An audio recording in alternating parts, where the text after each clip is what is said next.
Bueno, tengo el placer de presentar la conferencia del tercer día. No compartas, Moni, todavía. Bueno. La conferencia del tercer día, que es el último de las jornadas. Vamos a presentar a la doctora Mónica Romina Bono, que es una investigadora joven, pero súper activa, tanto en producción científica como generación de proyectos, formación de recursos humanos. Ella, es especialista en cetáceos marinos. Ella estudia la evolución de cetáceos marinos con un foco principalmente en Patagonia y Antártida, pero que se expande actualmente a todo lo que es América en general. Mónica estudió la licenciatura en Ciencias Biológicas con orientación paleontología en la Universidad Nacional de La Plata, y también ahí hizo el doctorado, y su beca doctoral la realizó acá en el CENPAT en Puerto Madryn. Ella actualmente trabaja en el Instituto Patagónico de Geología y Paleontología del CENPAT, y tiene un currículum, a pesar de ser tan joven, tiene un currículum impresionante, como les decía, en una gran cantidad de trabajos científicos publicados.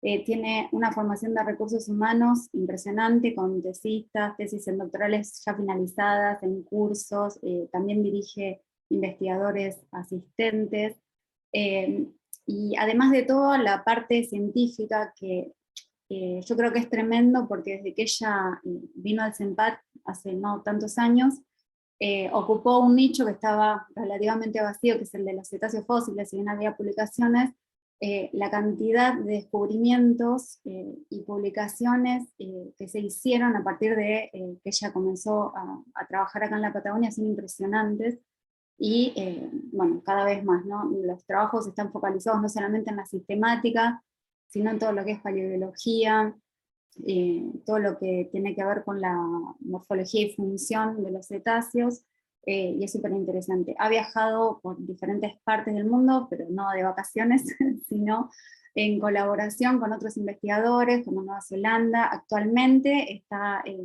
con una beca Fulbright en el Museo de Historia Natural de Los Ángeles, trabajando ahí con la colección de cetáceos, y también en Chile, y ha realizado campañas también en diferentes lugares. Algo que vale la pena destacar, además de todo lo que está haciendo en la Patagonia, es las campañas en Antártida, ¿sí? Que fueron también súper importantes. Además, es parte de la comisión directiva de la Asociación Paleontológica Argentina, es editora de la revista Journal of Mammalian Evolution, la publicación electrónica de la Asociación Paleontológica Argentina, y colabora en la producción, el team de producción de AMEIN. Algo que también creo que vale la pena destacar, desde su origen, desde el origen de este espacio de violencia laboral y de género, ella colabora como agente de intervención en este espacio. Además, Mónica realiza muchísimas tareas de difusión y extensión, y creo que actualmente es uno de los puntos en común entre lo que es el CENPAT y el MEF, ¿no? Uno de los más fuertes. Mónica trabaja con diferentes de nosotros, con Evan y Juli está trabajando muchísimo, conmigo en la edición del libro de Springer, y hay todavía proyectos más adelante. Seguramente me estoy olvidando de decir algo, Moni, pero es la verdad que un honor tenerte acá. Todos estamos súper ansiosos por escucharte, y te dejo entonces ahora sí que compartas pantalla. Bueno, muchas gracias por la presentación. A ver si acá comparto.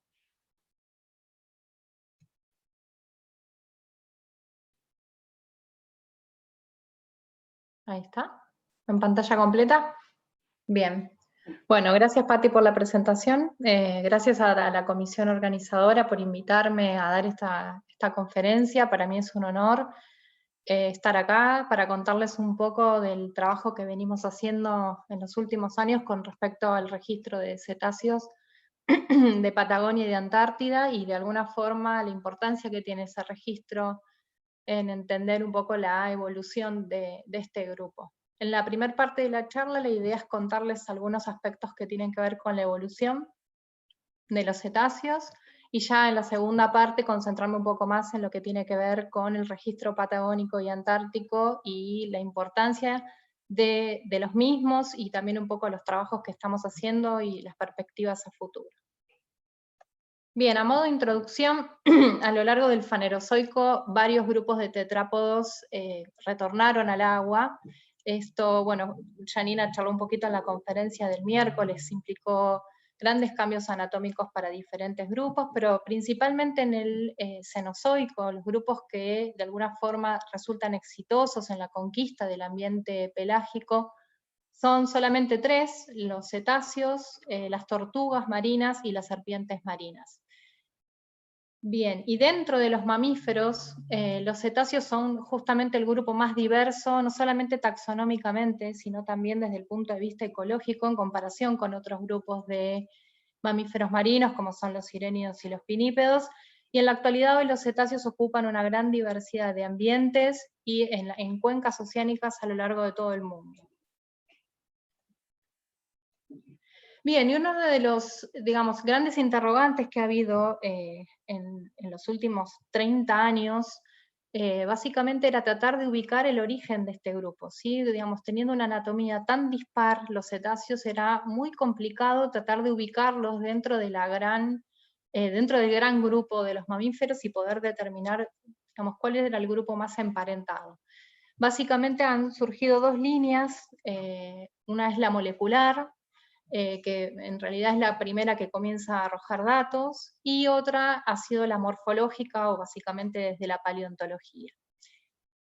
Desde lo molecular, incluso con evidencia de ADN nuclear o ADN mitocondrial, incluso estudios con proteínas, lo primero que se sugiere con respecto a qué pasa con los cetáceos dentro de los mamíferos es, digamos, estos estudios sugieren que son artiodáctilos, o sea, los cetáceos están directamente, digamos, incluidos dentro del grupo Artiodáctila. Y esto lo que ha originado es la creación de un nuevo nombre que se le asignó, que es el de Cetoartiodáctila, que se ha utilizado mucho en el último tiempo, pero este año ha salido un artículo en el cual los autores proponen que este término debería abandonarse, ya que en realidad los cetáceos son un grupo que están embebidos dentro de los artiodáctilos, no es un grupo hermano que de esta manera merite tener que asignarle un nuevo nombre. Lo mismo podríamos hacer el paralelismo entre lo que sucedió entre los dinosaurios y las aves, y eso no necesariamente implicó un cambio en el nombre de los grandes grupos. Así que este artículo invita a abandonar el uso de este término. Bien, y con respecto a esta segunda línea que buscaba un poco indagar qué pasó, digamos, cuáles son los mamíferos más vinculados a los cetáceos, surge desde la línea paleontológica. Esto básicamente proviene de los hallazgos que comienzan a producirse en la década del 90 en la región de Indo-Pakistán, donde los hallazgos de cetáceos arcaicos, que ahora en un rato vamos a ver a qué grupo me refiero, permitieron determinar estructuras similares entre el astrágalo de los cetáceos y el astrágalo de los artiodáctilos. Esta morfología tan particular que tienen los artiodáctilos en el astrágalo pudo evidenciarse y pudo encontrarse en los primeros arqueocetos que se registran en esta región, y eso de alguna forma vino a consolidar un poco la propuesta desde la base molecular y abandonar otra idea que estaba dando vuelta, que era básicamente emparentar a los cetáceos con los mesoníquidos, que es un grupo extinto de mamíferos. Y con los años y otros descubrimientos también en la región de Indo-Pakistán, se afina de alguna manera las relaciones de parentesco, o sea, bien, dentro de los artiodáctilos, con qué grupo en particular se emparentan los cetáceos. El hallazgo de este ejemplar permitió, digamos, y con base en características del esqueleto que compartía con los primeros cetáceos descriptos, entre ellos Pakicetus, permite, digamos, identificar a este taxón y a este grupo de artiodáctilos como el más cercanamente emparentado con los cetáceos. De alguna forma, con esto se cierra la historia y se termina de corroborar la, digamos, congruencia entre lo que sugería la parte molecular y los datos que aportó el registro fósil en sí.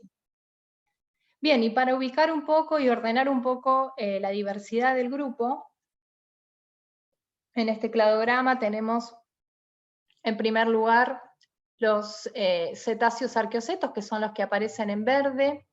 Es este stock inicial de cetáceos arcaicos, es un grupo parafilético a partir del cual derivan los cetáceos modernos, que básicamente o neoceti, que básicamente en la actualidad se reconocen dos grandes grupos, que son los misticetos, o ballenas con barbas, y los odontocetos, o cetáceos con dientes.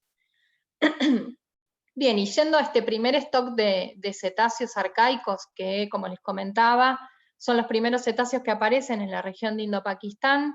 Tenemos varios grupos que se registran en este momento, hace aproximadamente 50 millones de años, con una morfología claramente muy similar a un mamífero terrestre, sobre todo el caso de Pakicetus, y lo que se va verificando con el registro y aparición de otros grupos son cambios en la morfología que básicamente van indicando una mayor dependencia del agua. El último grupo de arqueocetos, a partir del cual en la actualidad se piensa que derivan los cetáceos modernos, son los basilosáuridos, que son los primeros cetáceos completamente pelágicos. Y con este grupo deviene también una ampliación en la distribución de los arqueocetos, que antes estaban restringidos solamente a la parte de Indo-Pakistán, al mar de Tetis, y ya con la aparición de los basilosáuridos se amplía la distribución al hemisferio sur. Bien, ahora, ¿cuáles fueron todos los cambios que se producen en esta transición desde el ambiente terrestre al acuático? Fueron numerosos, y como charlaba también Janina en su conferencia de miércoles con respecto a los reptiles, en los cetáceos hubo muchísimos cambios que tienen que ver con el esqueleto principalmente, con los órganos sensoriales y también cambios fisiológicos, ¿no? Que no necesariamente todos se han podido testear en el registro fósil, pero que surgen de la comparación entre las formas actuales y un mamífero terrestre, por ejemplo. Bien, uno de los cambios más, digamos, más profundos se da claramente en el esqueleto axial y apendicular. Los cetáceos pasan de reducir los miembros posteriores a simplemente huesos muy pequeños que quedan embebidos en la musculatura, en las formas actuales. La transformación de los miembros anteriores en aletas, el alargamiento de la columna, la inmovilización de la región del cuello, eso por nombrar algunas de las características que, digamos, por las cuales atravesaron los diferentes grupos en su transición al agua. No solamente hubo modificaciones externas en el esqueleto, sino también internas. Básicamente los primeros cetáceos tenían una microestructura de huesos muy compactos y muy densos que eran, digamos, son indicativos de animales que eran nadadores mucho menos activos, ¿sí? Donde el esqueleto simplemente funcionaba para el control hidrostático, ¿sí? Esto es algo que se verifica en casi todos los arqueocetos, y se ve el primer cambio en esta microestructura, los basilosáuridos, en este grupo completamente pelágico, donde el hueso se vuelve más esponjoso, indicando también una natación mucho más activa, ¿sí? Este patrón de microestructura también se ve en los misticetos actuales. Sin embargo, hay un trabajo reciente que también muestra que a lo largo de la evolución de los cetáceos modernos hubo varios linajes que revirtieron a esqueletos compactos y densos, ¿sí? Como respuesta a fuertes constraints impuestos por el ambiente. En este caso se lo asocia a un momento de hipersalinidad en la zona de Paratetis durante el Mioceno, ¿sí? O sea, evidenciando que las restricciones impuestas por el ambiente evidentemente tienen una fuerte incidencia también en el diseño de la microestructura de los huesos, ¿no? También otro de las regiones del cráneo más modificadas fue el cráneo. Hay una migración, y esto es una de las cuestiones más fuertes que se ve, digamos, es el cambio de unas narinas anteriores hasta una posición posterior. Esto se ve claramente en el registro fósil, y se ven también esos estadios intermedios, y también hay una modificación acoplada, según algunos autores, otros disienten, en el desplazamiento y en el ordenamiento de todos los huesos faciales, principalmente, ¿no? Y con respecto a los órganos sensoriales, también estuvieron sumamente afectados todos los órganos sensoriales en mayor o en menor medida. En el caso de la visión, se registran no solamente cambios en lo que tiene que ver con la estructura del ojo y de la retina y de la capacidad de captar ciertos colores y otros no, hasta cambios que tienen que ver con la estructura, las estructuras que rodean el ojo, más que nada vinculado con la protección de esta estructura tan delicada en los buceos de profundidad. Otro de los sentidos más modificados ha sido el olfato, que básicamente se asocia a una reducción muy extrema de los huesos turbinales, que se da de manera, aparece por primera vez en algunos arqueocetos, o sea, se ve como una pérdida progresiva de estas estructuras, y también en las formas actuales se ha podido complementar con otro tipo de estudios, como por ejemplo, se ha constatado la reducción del tamaño del bulbo olfatorio y también de los genes vinculados con el olfato, ¿no? Digamos, una inactivación de esos genes.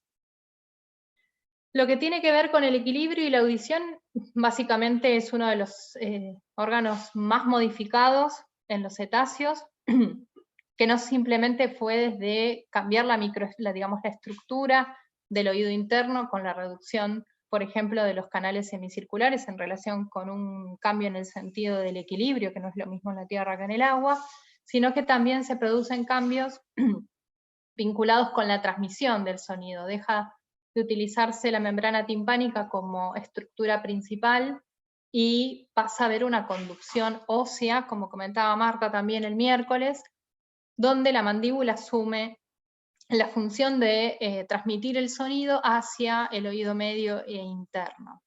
También en paralelo se da un aislamiento de la región del oído, si los huesos tímpano-perióticos se desacoplan del cráneo. Eso favorece la aislación acústica y favorece determinar la direccionalidad del sonido, y a su vez también protege a las estructuras en los periodos de buceo, ¿no? Hay toda una serie de estructuras blandas que están asociadas a la región del oído. Y en relación con las especializaciones de los rangos de sonido, los odontocetos están especializados en una audición ultrasónica, o sea, de rangos de alta frecuencia vinculados con la ecolocalización, y los misticetos están, adaptados a sonidos de muy, muy baja frecuencia que utilizan en la comunicación, sobre todo, ¿no? Como un aspecto social. Y obviamente hay muchísimos otros cambios que se han dado, fisiológicos, como les comentaba, pero también uno de los más conspicuos es el aumento en el tamaño y en la complejización del cerebro. Esto ahora se está tratando de complementar mucho más con el estudio de los cerebros fósiles, o sea, la reconstrucción a partir de tomografías de cerebros fósiles. Así que eso está ayudando, digamos, de alguna manera a ver mejor cómo fue todo ese patrón de evolución. Bien, yendo a los neoceti, que son los cetáceos modernos, básicamente lo que diferencia estas formas es, además de ser todos completamente acuáticos, tener los miembros posteriores reducidos, es la telescopización. Entendida como este proceso extremo que se da en los cetáceos, que básicamente implica la superposición de los huesos, ¿sí? Y un acortamiento entre la distancia rostral y occipital, ¿sí? Esa distancia se acorta, y a su vez esto favorece el desarrollo de estructuras, de suturas nuevas, que son las suturas que denominamos horizontales, son suturas que básicamente se dan en todas las superficies, y esto está básicamente promovido por la telescopización. Y también hay cambios en los patrones de conectividad del cráneo y la integración que hemos presentado con Evan también en una charla como parte de las jornadas. Bien, yendo básicamente a los grupos y para caracterizarlos brevemente, los misticetos, las primeras formas que aparecen no tienen nada que ver con el estereotipo que uno puede, el estereotipo que uno tiene de una ballena en la actualidad.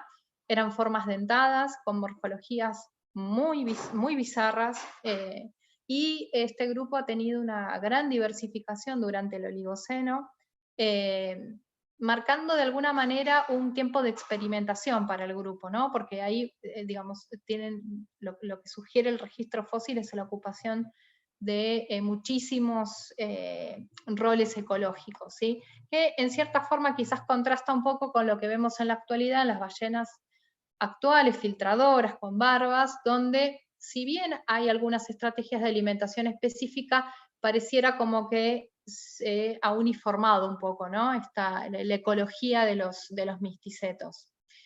Los odontocetos, por su parte, también, las formas basales son muy diferentes a lo que uno puede imaginar como un delfín, formas variadas en cuanto a su dentición y en cuanto a la morfología craneal. También estas primeras formas indican como una fase de experimentación, donde se han descrito muchos roles ecológicos para los diferentes taxones.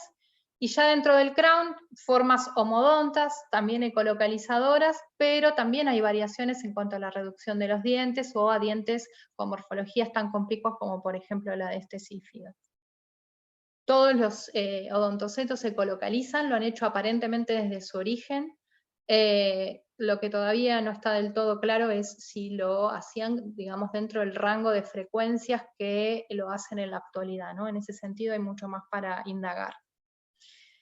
Bien, y una forma, digamos, de ordenar un poco cómo fue la historia evolutiva y también a partir de la evidencia del registro fósil, se reconocen al menos 3 radiaciones adaptativas, tiempos de cambio en la diversidad taxonómica, pero también ecológica de los diferentes grupos, asociados muchos de ellos a cambios también climáticos en la dinámica oceánica, en la productividad, en la temperatura.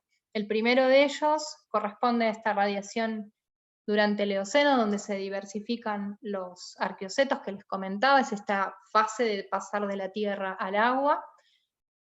Y también hacia finales de esta radiación aparecen los neoceti, ¿sí? Que las primeras formas, las formas más arcaicas, tienen su radiación en el Oligoceno y en el Mioceno temprano, y hacia el Mioceno medio tardío se da la última radiación que básicamente se produce una renovación en la fauna, se extinguen muchos linajes y se diversifican sobre todo aquellos que tienen representantes en la actualidad.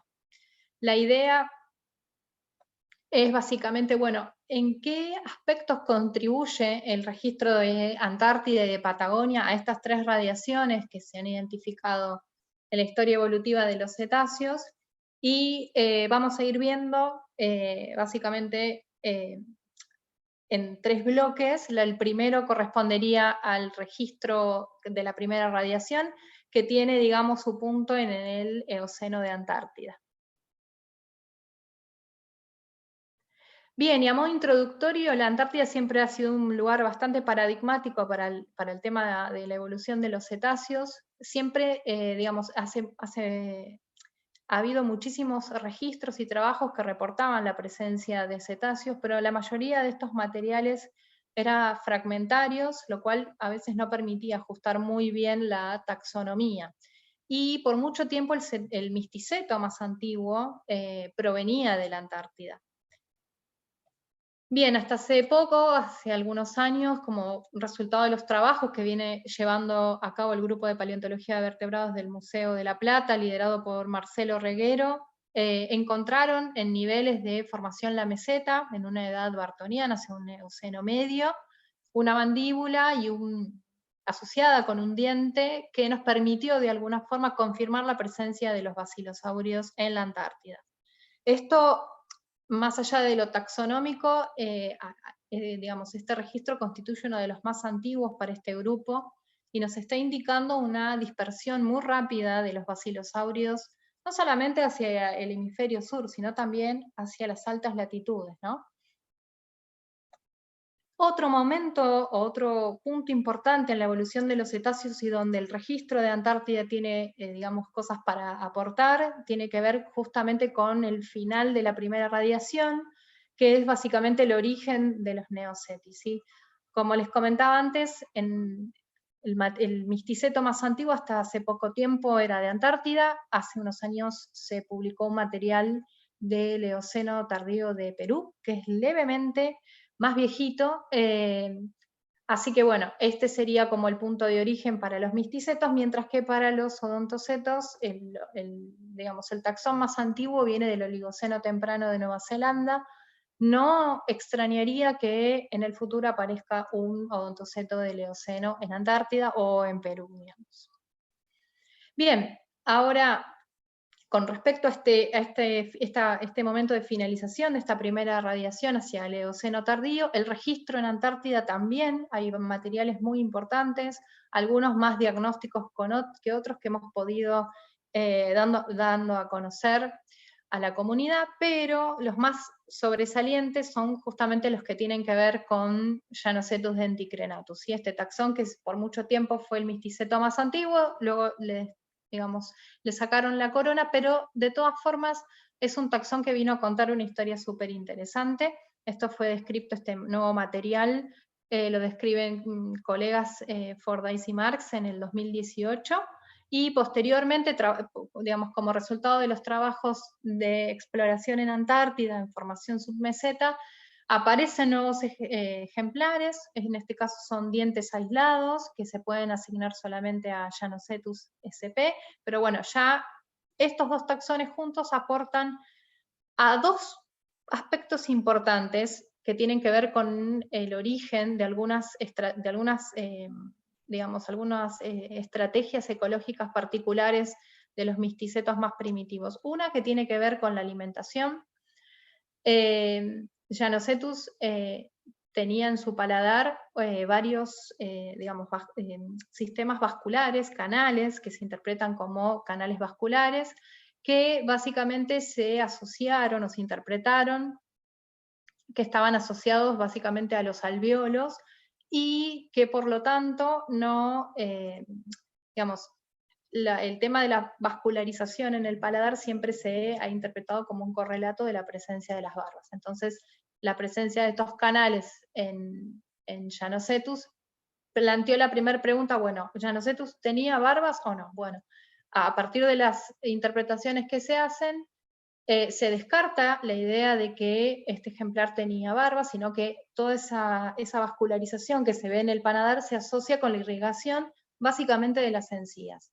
Eso junto con la presencia de un paladar muy plano y también las evidencias en la dentición, ¿sí? Que también aportan los ejemplares que publicamos posteriormente, ya sea la macroestructura de las facetas de desgaste, como también la microestructura dentaria, sugieren que este taxón era una forma básicamente raptorial y que probablemente utilizaba la succión como un método complementario, ¿sí?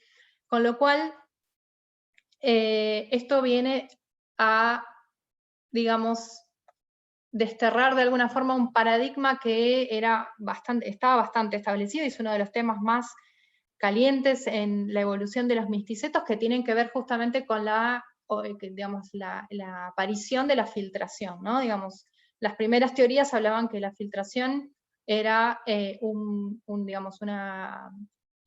una característica que se adquiría tempranamente, que los misticetos dentados utilizaban sus dientes para filtrar, ¿sí? Con la interpretación de Llanocetus y la reexaminación de otros misticetos dentados, se llega a la conclusión que en realidad los misticetos dentados, su morfología dentaria no tiene la capacidad de poder filtrar, sino básicamente que eran formas raptoriales y que usaban la succión para tragar, ¿sí?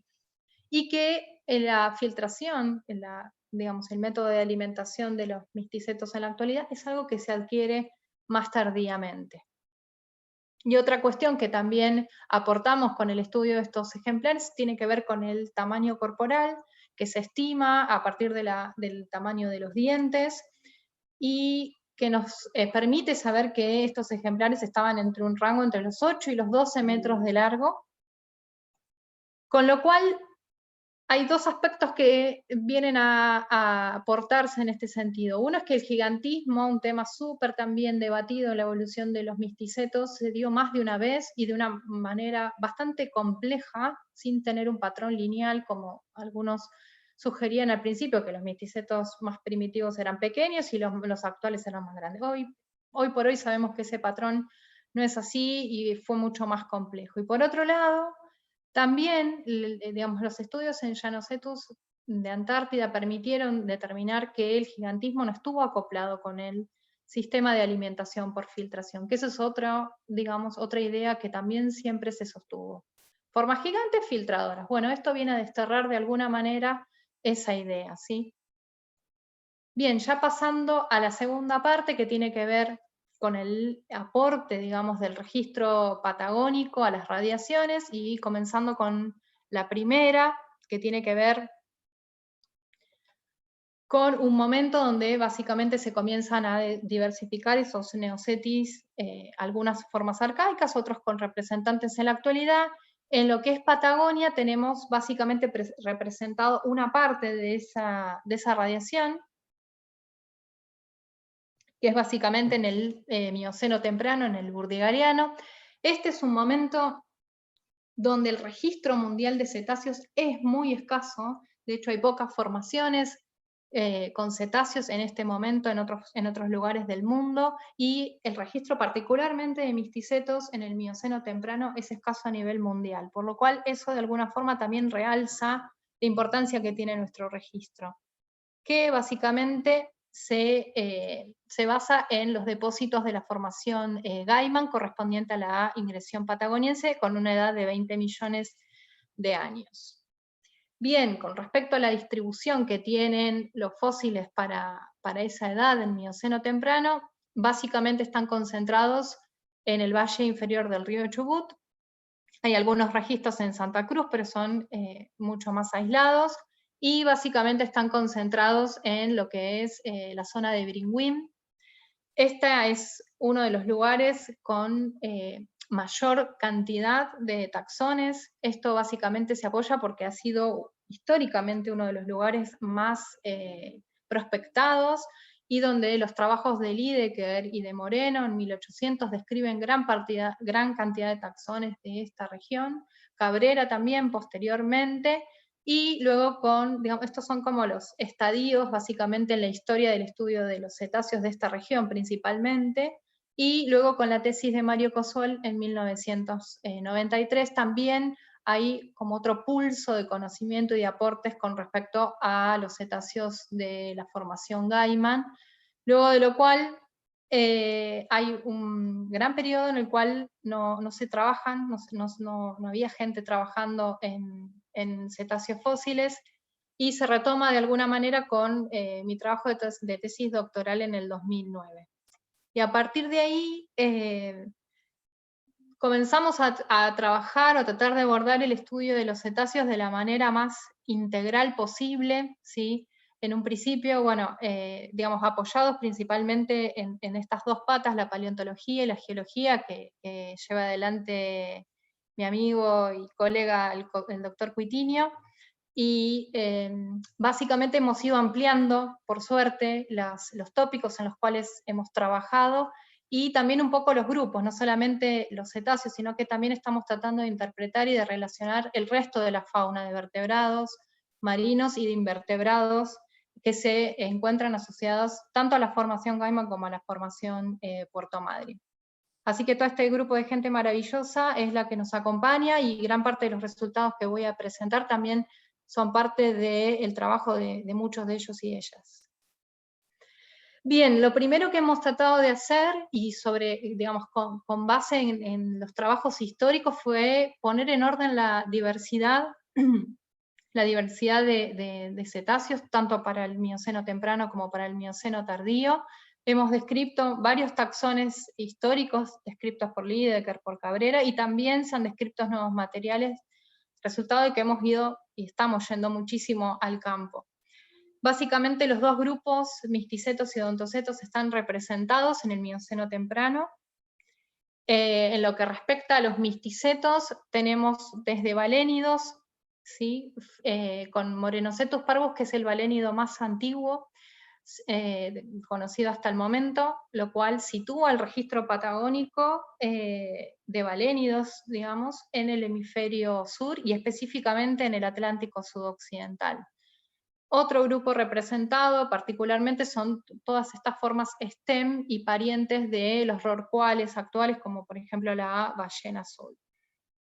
En el caso de los odontocetos tienen una gran representatividad en el Mioceno temprano, con formas que básicamente son STEM odontoceti, ¿sí? Pero también tenemos representantes en el crown, que tienen que ver básicamente con los cachalotes, que fueron descritos y estudiados in extenso en la tesis de Florencia Paolucci. Los platanistoideos, que están fueron estudiados también en la tesis de Mariana Biglino y ahora continúa sus estudios. Y los eurinodelfínidos, que no los estamos estudiando aún, es un proyecto pendiente. Y bueno, me olvidé de mencionar que también los trabajos sobre los Stemnodontocetis en Prosqualodon son tema de la tesis doctoral de Maxi Gaeta. Bien, ahora yendo a qué pasa en el Mioceno tardío, en esta tercera radiación con respecto a esta diversidad que hemos tratado de ordenar. También el registro patagónico con respecto a esta segunda radiación tiene también una ventanita de tiempo que cubre, que es el tortoniano. El registro en el Mioceno tardío es bastante, digamos, abundante en términos de registro fósil de cetáceos, es bastante abundante en otras cuencas oceánicas, a diferencia de lo que pasa con el Mioceno temprano. Y básicamente está representado por los depósitos de la formación Puerto Madryn y Gran Bajo del Gualicho, que corresponden a la ingresión entrerriense de hace 10 millones de años. Con respecto a la ubicación de los materiales, también la mayoría de los fósiles corresponden a la zona del noreste de Chubut, específicamente la zona de Península Valdés, y también a la zona de Río Negro, que es la que estamos estudiando más en profundidad en los últimos años.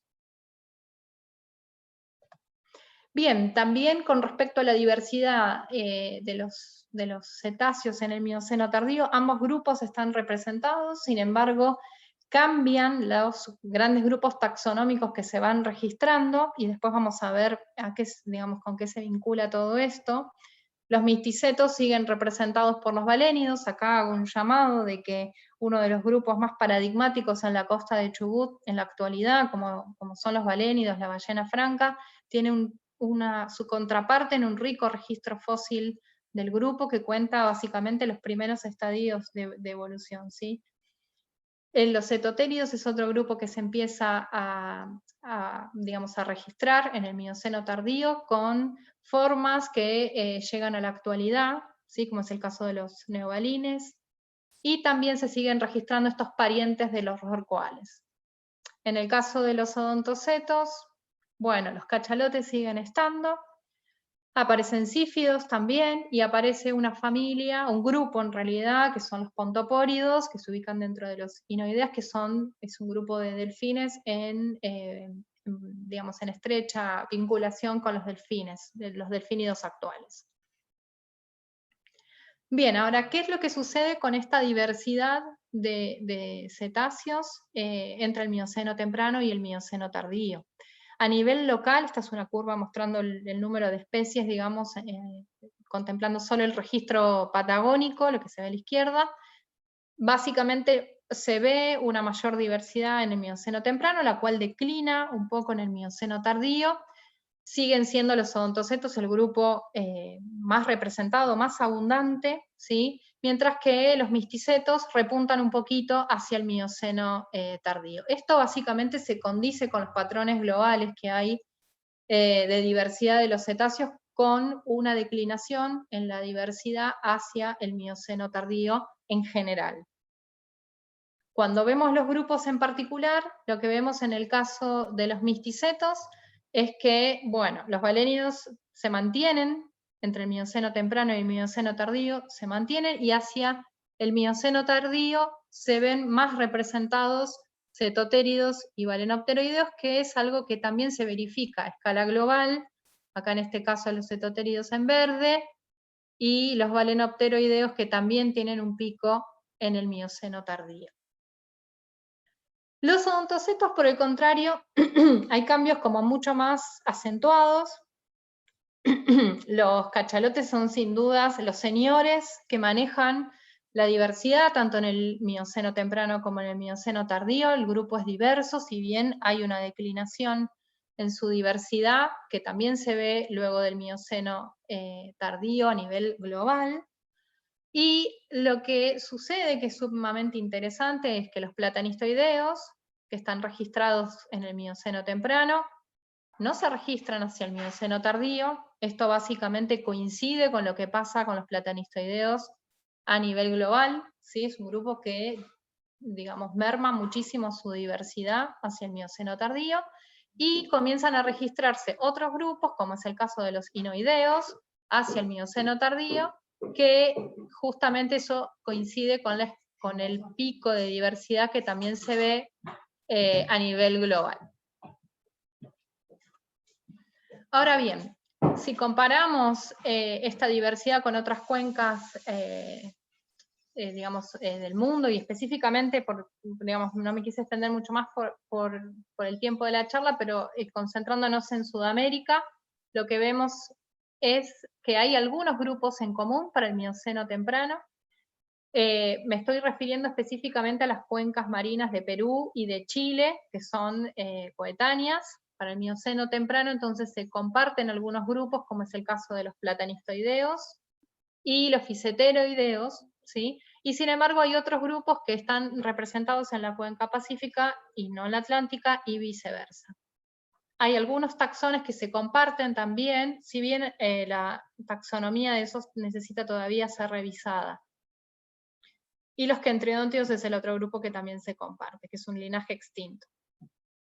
Hacia el Mioceno temprano, también en el caso de los misticetos, tenemos estas dos familias representadas, tanto balénidos como balenopteridos, pero hacia el lado del Pacífico Sur no hay registros para el Mioceno temprano para misticetos, ¿sí? Lo cual de alguna manera realza y trae a colación lo que les comentaba anteriormente, que este es un periodo donde los misticetos merman muchísimo, y esto de alguna forma realza la importancia de este registro.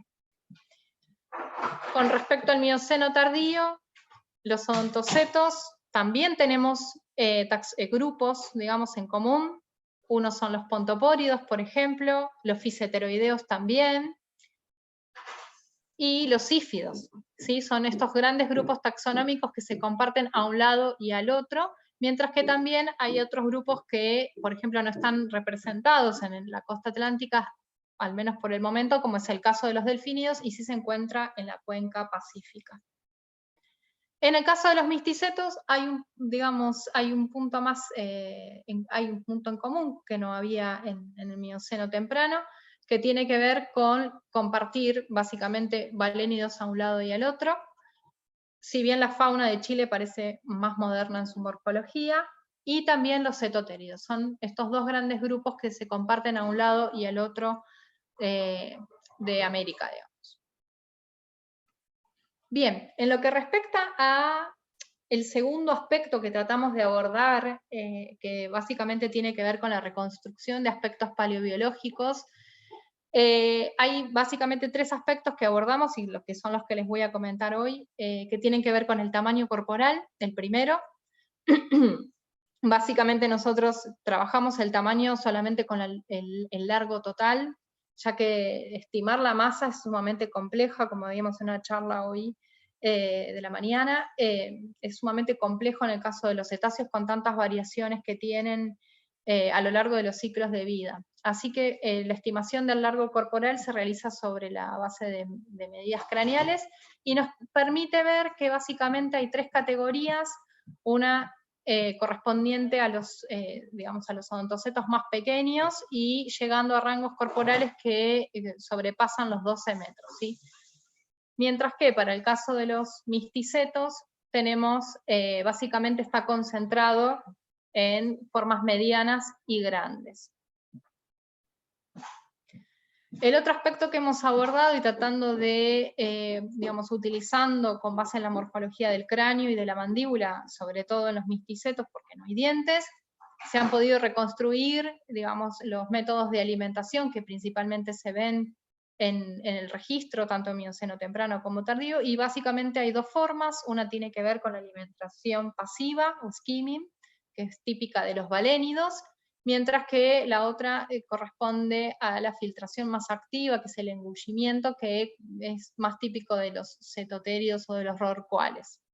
No hemos encontrado formas suctoras de fondo, que es el otro tipo de alimentación que se da en los misticetos. Con respecto a la alimentación, en los tipos de alimentación en los odontocetos, también con base en la morfología del cráneo, de la mandíbula, pero también sumamos la información de los dientes, hemos podido identificar 3 categorías de alimentación: la raptorial, que es la típica de captura de presas; la succión, que es un método de alimentación muy común en los cetáceos en la actualidad; y lo que llamamos como el combination, que es básicamente la combinación entre raptorial y succión, ¿sí? Donde usan la captura de la presa y la succión para transportarla. Estos son los 3 métodos de alimentación que se han identificado en los taxones patagónicos. Bien, con respecto a las habilidades de audición, en este caso sobre lo que hemos trabajado principalmente es en la reconstrucción de las cócleas para poder estimar rangos de frecuencia. En el caso de los misticetos hemos encontrado que los taxones en los cuales se ha podido reconstruir esta estructura, todos corresponden a rangos de audición infrasónicos, si bien hay ciertas peculiaridades que vimos en la morfología de la cóclea de algunos taxones o en rangos de audición que son distintos con respecto a las formas actuales, que toda esta información merece todavía más estudios para ver qué tipo de implicancias puede llegar a tener básicamente en eso, ¿no? En la audición. En el caso de los odontocetos, las reconstrucciones de las cócleas indica, si bien todos corresponden a rangos de audición ultrasónicas, indican diferentes especializaciones a rangos de audición ultrasónica distintos, ¿sí? Esto todavía necesitamos explorar un poco más, y eso está sucediendo con los odontocetos a escala global, básicamente, con qué variables justamente se puede llegar a asociar estos rangos de audición diferentes dentro de los odontocetos. Si tiene que ver con el tipo de presa que se captura, si tiene que ver con el tipo de ambiente, son todas cosas que necesitan todavía ser indagadas, y sobre todo mucho desde los actuales, donde a veces la información no es tan abundante como se pensaría que hay. Bien, tratando de integrar esta información, digamos, todas estas variables ecológicas que utilizamos, las incluimos en un análisis de los ecoespacios. Tenemos un análisis acá de PCA, donde básicamente lo que vemos, las variables que se utilizaron fueron el tamaño, las que tienen que ver con la alimentación y con la audición. Identificamos primero misticetos a la izquierda, odontocetos a la derecha, claramente se diferencian como grupos distintos, pero a su vez también dentro de los misticetos vemos 2 grupos representados, que básicamente la variable que estaría primando sería el tamaño corporal, ya que los tipos de alimentación implican un uso del recurso bastante similar. Mientras que en el caso de los odontocetos hay una separación mucho más clara, y siendo la variable ecológica de la alimentación la que determina una separación de los ecoespacios más definida. Por ejemplo, el caso de Dolgopolis, que está abajo, tiene que ver con una forma que es la única con una alimentación por succión, mientras que en el caso de Idiorophus, este cachalote, a partir de los trabajos de Flor en su tesis, se pudo, digamos, determinar que podría haber consumido, por ejemplo, pequeños mamíferos, ¿sí? Entonces, y este grupo más que nada corresponde a formas raptoriales o que usan la succión también, ¿no? Raptoriales y combinada con succión. Otra cuestión sumamente, digamos, interesante que vemos con este análisis preliminar es que desde el Mioceno temprano, que es básicamente el morfoespacio celeste, al Mioceno tardío, que es el morfoespacio definido por el color rosa, hay una retracción de los ecoespacios empleados por los cetáceos. Sin dudas este cambio en la diversidad taxonómica que vemos, donde cambian los grupos, cambia la diversidad, también evidentemente hay una retracción de los roles ecológicos que desempeñarían estos cetáceos en Patagonia. Bien, y yendo un poco a lo que sucede con las ocurrencias, como les contaba, la formación Gaiman es la que más se ha estudiado en los últimos años y eso se refleja en el número de ocurrencias en comparación con la formación Puerto Madryn. Sin embargo, si uno camina la formación, y nosotros hemos prospectado mucho también formación Puerto Madryn, la diversidad y la cantidad de ejemplares que se encuentran es muy dispar. O sea que más allá de que haya habido un sesgo de muestreo en los años, hay alguna cuestión con respecto a la cantidad de ejemplares, a la diversidad que se ve de un lado y del otro, ¿no? Si bien el Mioceno tardío es un momento donde la diversidad de los cetáceos en general baja, hay otras cuencas coetáneas, por ejemplo el caso de Bahía Inglesa en Chile, donde los cetáceos explotan. Entonces, lo que estamos pensando es si hay algún tipo de control taxonómico, y en ese sentido hay un estudiante de grupo que está haciendo su tesis doctoral en este tema, es Nicolás Farroni, ver si hay algún tipo de control taxonómico que de alguna manera esté incidiendo en esta diferencia que vemos en la cantidad de ejemplares y de grupos representados entre la formación Gaiman y la formación Puerto Madryn. Y después, otra variable importante y que hemos tratado también de abordar en los últimos años es el control paleoambiental. Hemos trabajado en la formación Gaiman sobre todo, y si bien la complejidad que tiene de trabajar con ejemplares como los cetáceos, que tienen un amplio rango de movilidad, donde hay formas que se mueven de ambientes costeros, ambientes pelágicos, y también considerando que el lugar a veces donde los animales mueren no es el lugar donde necesariamente vivían, es un tema complejo de abordar, pero bueno, hay algunas aproximaciones que se pueden hacer. Esto lo hemos hecho en la formación Gaiman, y claramente encontramos diferencia en las asociaciones faunísticas entre los ambientes costeros y los ambientes pelágicos, no solamente en los grupos que encontramos taxonómicos asociados a determinados ambientes, sino también en la preservación que se da en un lado y en el otro. Estos son trabajos que tenemos que profundizar y extender también a la formación Puerto Madryn para ver también qué es lo que está ocurriendo ahí. Bien, ¿y hacia dónde vamos? Básicamente la idea era cerrar esta charla contando un poco los desafíos que tenemos, que son básicamente seguir prospectando el Mioceno de Patagonia, mejorar el trabajo sobre todo en Río Negro, de manera tal de poder ajustar bien la taxonomía, ampliar los estudios paleobiológicos. Queremos incorporar nuevas herramientas que nos permitan afinar un poco las interpretaciones paleobiológicas que estamos haciendo, y de esa manera tener mayor robustez en la determinación de los roles ecológicos que habrían tenido estos taxones. Y por supuesto seguir trabajando en todo lo que tenga que ver con integrar la información de los ambientes y de los, y los controles que de alguna manera determinan la distribución y la preservación de los cetáceos en el Mioceno.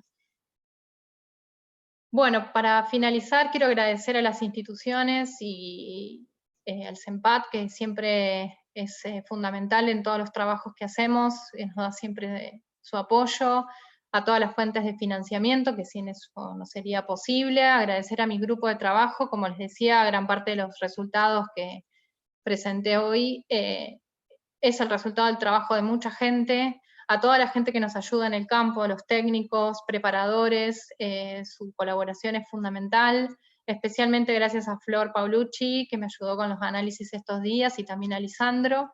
Agradecer a mi familia, porque sin su apoyo esto no sería posible, y por último agradecer a Marta, y dedicarle esta charla, porque sin ella no hubiera sido posible retomar el estudio de los cetáceos en Argentina, siempre presente, siempre apoyando. Así que Marta, esta charla va para vos. Bueno, muchas gracias por su atención, y espero, si tienen alguna pregunta, encantada de contestarla.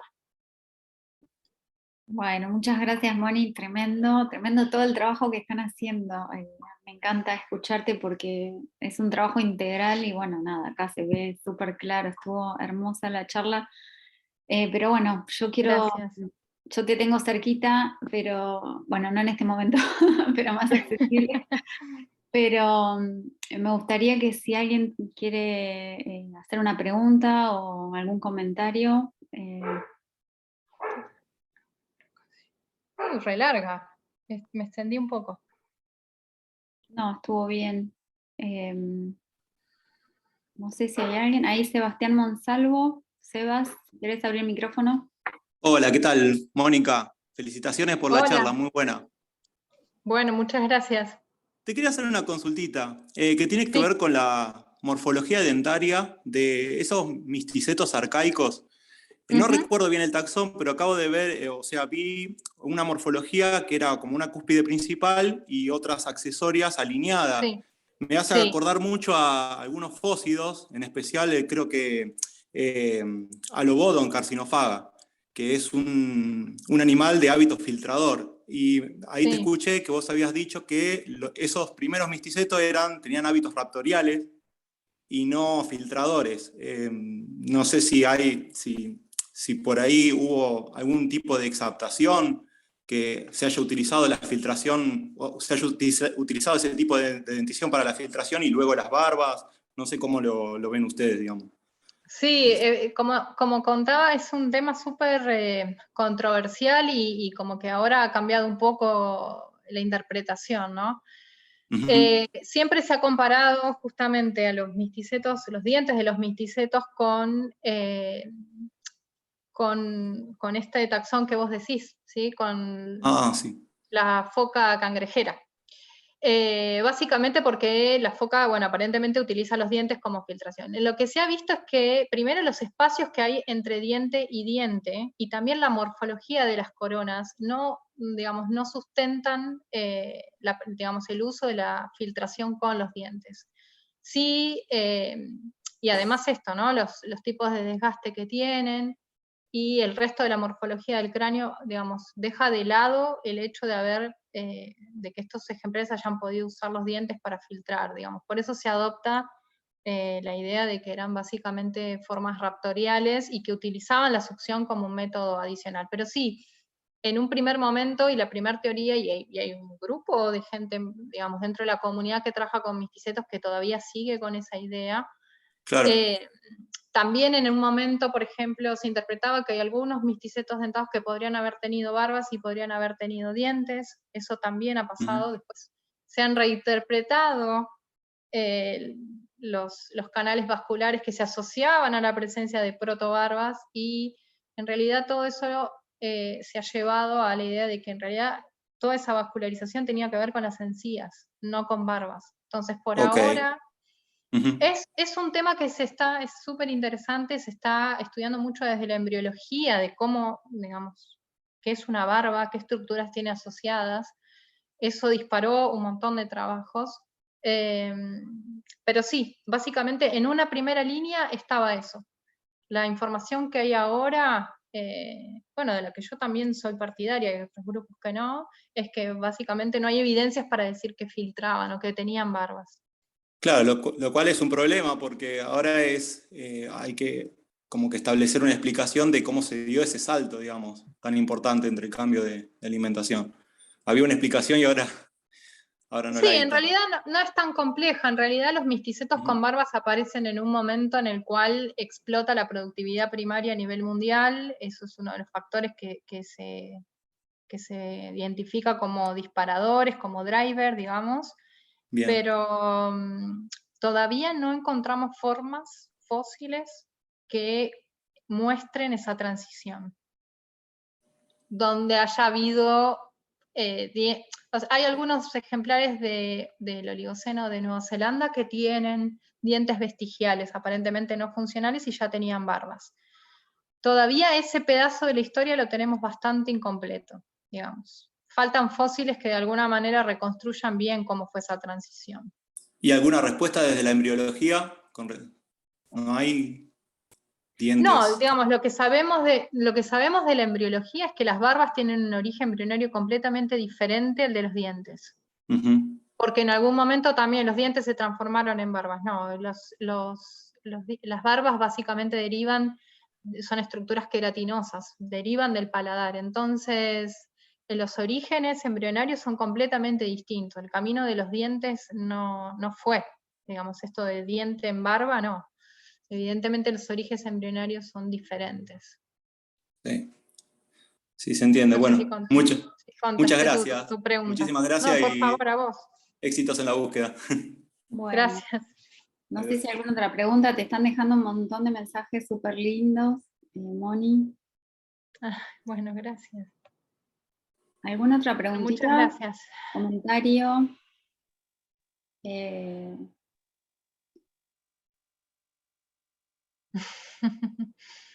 Bueno, muchas gracias.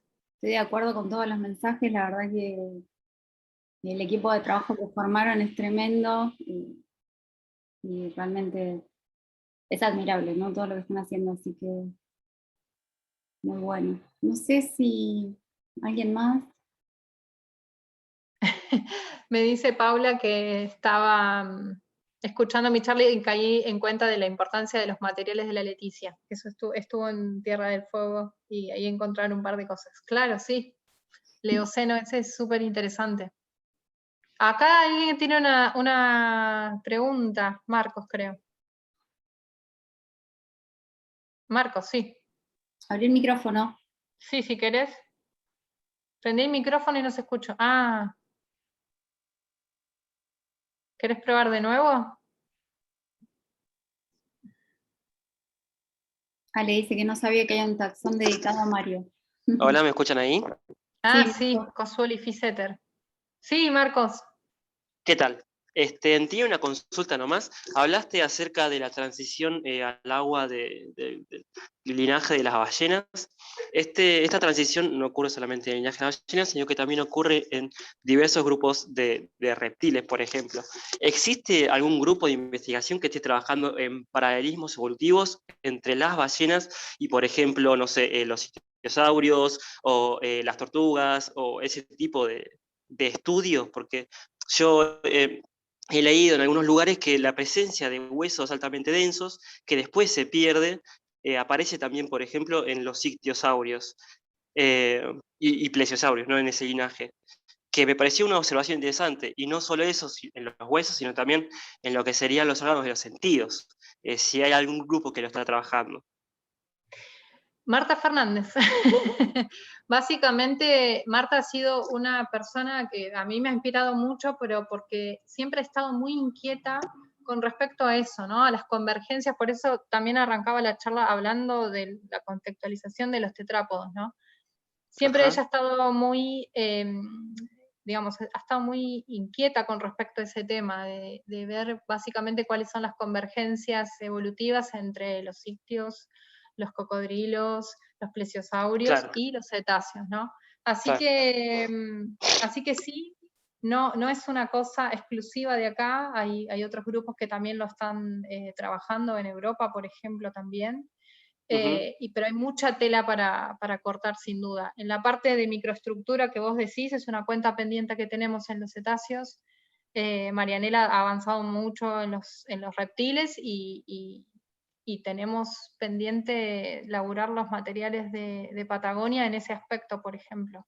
Así Ajá. que, y las convergencias son varias. De hecho, hemos Sí, tal trabajado cual. también, bueno, con las aletas, el trabajo que tuvimos con Evan también y con Marta. Así que hemos hecho algunas cosas en esa línea. Que bueno, ojalá la idea es que continúen, ¿no? Claramente. Ok, ahí ya me anoté los nombres. Muchas gracias. No, a vos. Bueno, ¿alguna otra persona que quiera preguntar? Que se anime? Hay alguien que está levantando la mano, ¿no? Yo no alcanzo a ver a todos. Hola, yo, Evan. Perdón, no te vi. Sí, Eva, ¿me vas a hacer una pregunta? sí. ¿Qué tal? Bueno, gracias. Muchas gracias por la charla. La verdad, muy, muy interesante todo lo que están haciendo. Yo quería preguntar, porque en algún momento que mostraste la diversidad, conté 15 especies por un lado y en una parte 15, la diversidad y 12 o 13 especies de cetáceos en la otra formación. Digamos, quería preguntar cómo se ubica en términos de diversidad la zona de Breuil a nivel mundial. ¿Hay hay muchos lugares, hay otros lugares con tanta diversidad, es mucha, es poca. A ver, es un hotspot, pero solamente para Patagonia. Es un lugar, sí, con una diversidad súper importante, de hecho la mayoría está concentrada ahí. Bueno, por eso estamos haciendo un libro también. Pero, digamos, a escala global es una cuestión intermedia. Si lo comparás, por ejemplo, con Bahía Inglesa, perdemos. O si lo comparás con Formación Pisco, que también perdemos, básicamente. Perdemos en algunos grupos, perdemos en los odontocetos, por ejemplo, ¿no? En términos de misticetos ganamos, y ganamos bastante bien porque, nada, hay una buena representatividad en un momento en el cual básicamente no hay misticetos registrados mundialmente. Pero si ponemos en la balanza los odontocetos, es un buen registro, pero en términos de diversidad hay otros sectores sí que nos ganan. Y si puedo seguir, comparado con la diversidad Sí. actual, ¿esta cantidad de especies es comparable, es menor, es mayor en un lugar, en una zona un poquito más amplia? Digamos, todos estos taxones que están en una formación en Brightwing, ¿sería posible vivir juntos o compartir nichos en una zona más amplia? Sí, los grupos son diferentes, los que se registran, digamos, en algunos grupos, ¿no? Son diferentes a los que se registran en la actualidad. Ahí está esa cuestión que se da, esa renovación de la fauna, ¿no? Creo que la diversidad que tenemos hoy en la actualidad es un poco mayor a la que se ve en Brightwing en ese momento, ¿no? Sobre todo en términos de los odontocetos. Los misticetos están bastante bien, bastante aproximados a la diversidad actual. Los odontocetos, la diversidad que se ve en Gaiman es distinta en cuanto a la composición de los grupos, pero también están como bastante restringidos, ¿no? Hoy en la actualidad los odontocetos están hiper, digamos, representados en la plataforma argentina con varios grupos. Y bueno, también los delfínidos son hoy por hoy los odontocetos más diversos, entonces de alguna forma acaparan la diversidad. Moni, creo que, perdón, Iván, solo Sí. una pregunta. O un comentario. Hola, Moni, querida. ¿cómo andás? En primer lugar, felicitaciones, siempre es así maravilloso escucharte, no sé, yo te admiro Gracias. mucho, así que es como muy genial. Y lo que quería decir era en relación a lo que te habían preguntado sobre los grupos que tienen convergencias adaptativas entre, nada, hablaron de ictiosaurios y de los cetáceos, y es interesante porque justamente el grupo de peces con el que yo laburo se ha comparado la evolución de la filtración dentro de ese grupo de peces con la evolución de la filtración en las ballenas, ¿no? En los misticetos. Así que me parece, sería un punto interesante por ahí a futuro comparar qué pasó en los ambientes, si bien sabemos más o menos qué pasó en los ambientes, pero como aunar las cabezas y pensar cómo evolucionó en el Mesozoico y después en el Cenozoico este tipo, o por qué causas evolucionó el cambio en la dieta de los bichos. No sé. Sí, hay factores ambientales, bueno, a escala global que de alguna manera modelaron el éxito o fracaso de algunos grupos, ¿no? Nos falta todavía digamos, indagar un poco más en los factores regionales, ¿no? Porque también se dan particularidades dentro de las asociaciones de fauna que vemos en Patagonia, entonces ahí estamos como una escala más chica, y reconstruir los cambios ambientales, digamos, locales y ver si eso pudo haber tenido una incidencia en algunos cambios en los roles ecológicos de los bichos. Bueno, eso es algo a lo cual obviamente apuntamos y va a servir no solamente para los cetáceos, sino también para otros grupos de tetrápodos, sin duda. Claro. Claro, sí, eso me parece re interesante, así que nada, felicitaciones por todo lo que... La filtración igual no es algo exclusivo de las ballenas, ¿no? Hay varios grupos de peces, hay en aves, creo que también hay algunos que filtran también, digamos, con variaciones, ¿no? Obviamente la barba como en sí es una estructura así típica, pero el método ahí tiene convergencias en otros grupos, así que ahí es súper interesante. Claro, sí, pero también se pueden comparar como los patrones de desosificación de del esqueleto de los animales, tanto en peces como, Sí, como en los cetáceos, es algo que es una convergencia bastante notable, se puede sí. pensar, no sé, yo pienso cosas. Sí, sin dudas.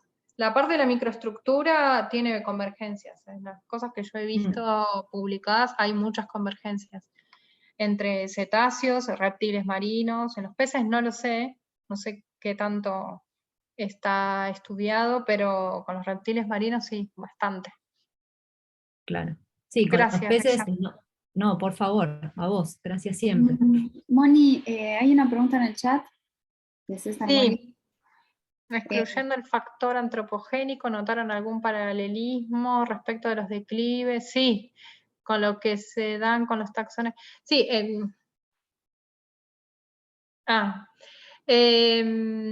sí, básicamente los cambios en la diversidad y también en los roles ecológicos siempre se han asociado también a cambios ambientales que han sucedido sobre todo en el neógeno, ¿no?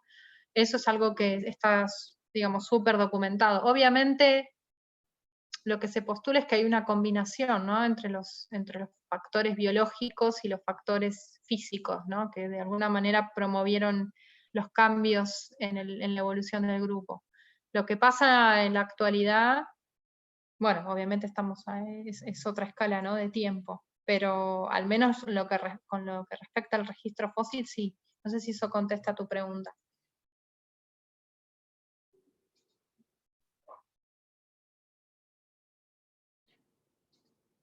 Bueno, gracias. Bueno, queda un tiempito para alguna pregunta más, pero bueno, no sé, Evan, si no... Tenemos tiempo. Si hay alguien más. No alcanzo a ver a todos.